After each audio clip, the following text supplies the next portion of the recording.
Təşəkkür edirəm. Hörmətli xanım sədr, hörmətli həmkarlar. Şanlı zəfərimizdən sonra Cənubi Qafqazda Azərbaycan Respublikasının Prezidenti cənab İlham Əliyevin düşünülmüş hərbi, siyasi, diplomati strategiyasına uyğun yeni geosiyasi reallıq yaranıb və bu geosiyasi reallığın öyrənilməsi və təbliğatı, təşkilatı bir neçə aspektdə aparılır. İctimai diplomatiya, parlament diplomatiyası və elm diplomatiyası. Son 3-4 həftədə olan tədbirlərə diqqət yetirsə, biz bunun canlı şahidi olarıq. Deyək ki, Nizami Gəncəvi Forumunun təşkilatçılığından Bakıya dövlət və hökumət başları, xariclər nazirləri təşrif buyurdu və buraya gəlməkdə əsas məqsəd bu siyasi reallığın banisi cənab prezidentlə birbaşa əlaqələrin yaradılmasıdır.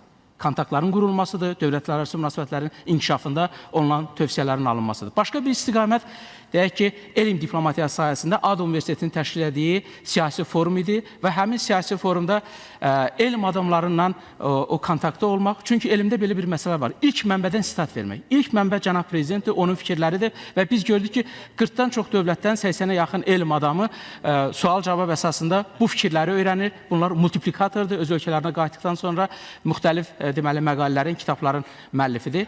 Başqa bir aspekt isə təbii ki, parlament diplomatiyası sayəsində olan uğurlardır ki, biz Daşkənd şəhərinə səfər zamanı sizin rəhbərliyinizlə bunun bir daha şahid olduq.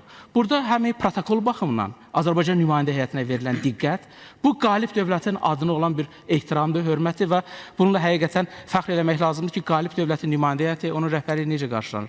Eyni zamanda qoyulan mövzular çərçivəsində Azərbaycanın aktual məsələlərinin təqdimatı. Deyək ki, 150-ci sessiyada, hansı ki, bu Parisdən Daşkəndə uzanan bir yol altında parlamentlərarası ittifaqın əsas mövzusu idi. Orada əsas məsələ nə idi? Sosial inkişaf və ədalət. O kontekstdə qoyulan məsələlər içərisində siz deməli Azərbaycan prezidentinin təsdiq elədiyi sosial inkişaf naminə o milli strategiyanı təqdim elədiniz və 4-cü bənd orada işğaldan azad olmuş ərazilərə qayıdış məsələsidir. Həmin qayıdış kontekstində qaçqınlar məsələsi gündəmə gəldi. Eyni zamanda Ermənistandan qovulmuş 250 min Azərbaycanlıların taliyə məsələsi. Çox təbii bir formada, sosial məsələlərə uyğun, eyni zamanda beynəlxalq hüququn tələblərindən irəli gələn bir məsələ və eləcə də digər məsələlər barədə siz danışdınız.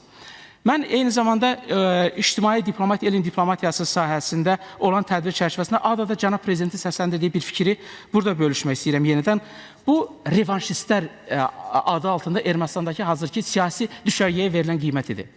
Deməli, mən onun tarixindən biraz maraqlandım. Deməli, bu revanşistlər məsələsi Fransa-Prusiya müharibəsindən sonra 1870-71-ci ildə Fransada bir siyasi cərəyan kimi formalaşıb. Ekstrem siyasi cərəyan kimi. Məqsəd olub ki, Elzas-Lotringiyanı geri alsınlar, siyasi və diplomatik vəziyyəti güc tətbiqindən dəyişsinlər və onlar uzun müddət parlamentdə də ekstrem bir cərəyan kimi fəaliyyət göstərir. Və bunun tətbiqi cənab prezident tərəfindən hazırdır ki, Ermənistan o siyasi düşərgəsinə tam reallığa əks elətdirir və amma Azərbaycan öz diplomatiyası